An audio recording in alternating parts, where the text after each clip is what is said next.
Malangga sa ko bitang vlog lang daghan kay mga igo ug daghang mga suko ug daghan yung masuko na ko magilad siya kong prangkahan sa ko ang mga side kong mga kaila.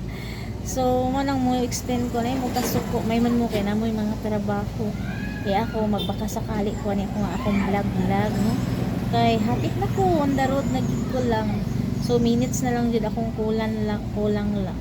So kung maigo bitaw ta kay kung akong content is reality sa usa ka tawo. So di ko exempted na. Kung ako ay maigo lang ako nang i-change. Ngano masuko man ko mamali man na dapat i-change na to ang ipod i-change. No? Kung wala ka kaoyon sa iyong batasan kay nasawayan ka i-change. Unless kung kabalo ka tama ka tapos gisaway ka.